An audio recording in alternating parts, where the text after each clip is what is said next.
Hello, everyone. My name is Kara Gleason, and I have been an educator for a little over a year now.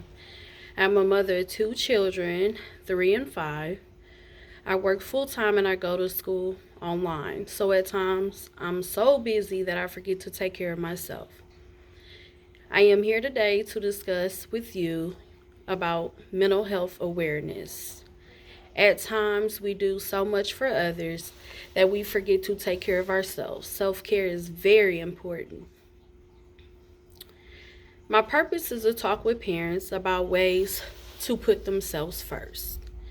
I know me being a parent, it's hard to do that at times because it's like you get home, you don't get to relax. You have those mommy duties, or you got to go to the store, so it's like a never ending, battle. Self care is important to maintain a healthy relationship with yourself, sometimes called self love. It produces positive feelings, which improves confidence and self esteem too.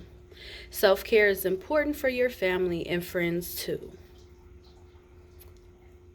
You make taking care of yourself a priority. You'll find that you feel better emotionally and physically, and that you are better able to help your relationships thrive. It's a win win situation. You can avoid stress by acknowledging that you aren't expected to be a superwoman. Which, moms, I don't know if you ever went through this, but you'll go to the store and you got your kids with you and you put something in the cart for yourself. But then your kid wants this toy over here, so you put that thing that you wanted to get yourself back in order to get your kid that toy that they asked for, you know.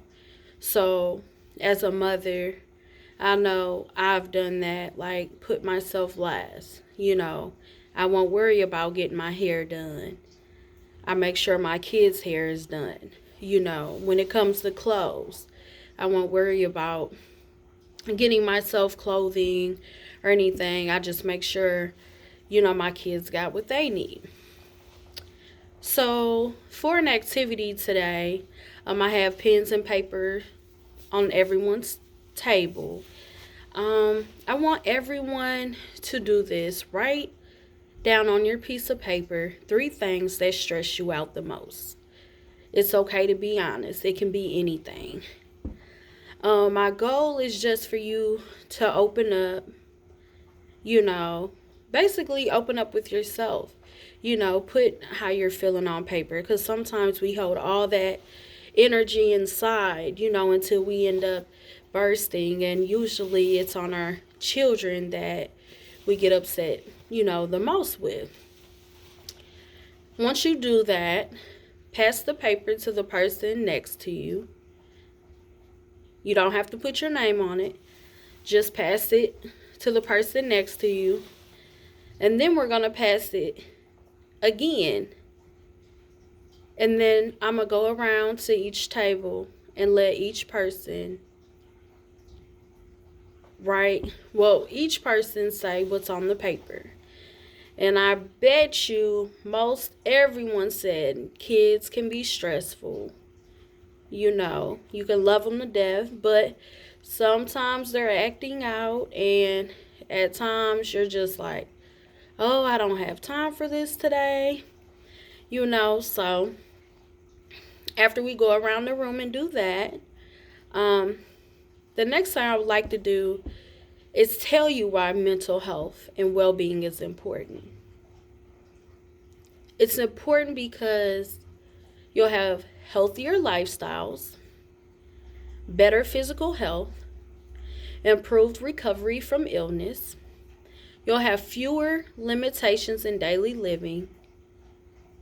You'll have higher educational attainment, greater productivity, greater employment and earnings, better relationships, increased social cohesion, and improved quality of life.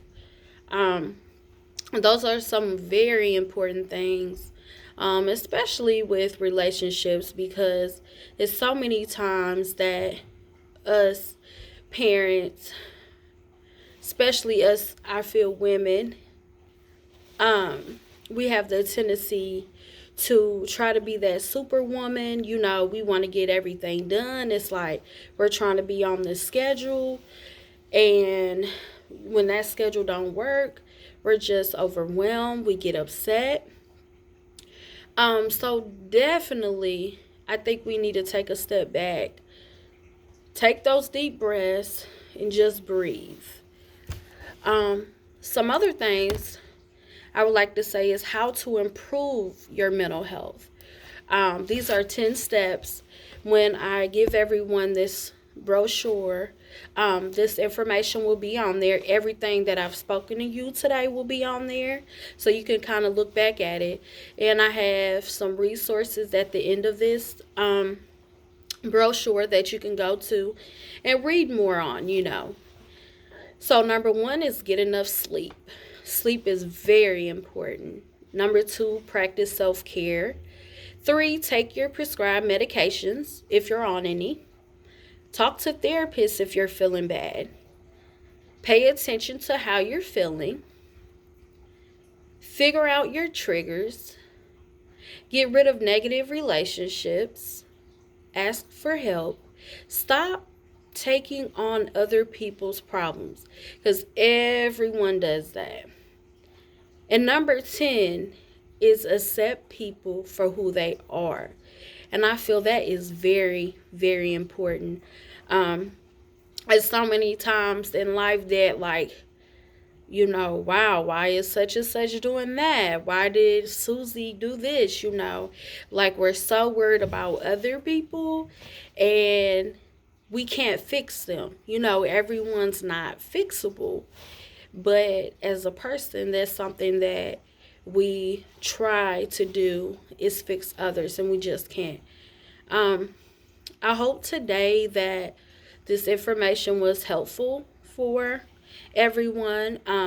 If you would like to know more, I do have a website that you can go to, and I have different other different steps on there, more information that you can go on there and read, besides the 3 websites I gave you at the bottom of this brochure.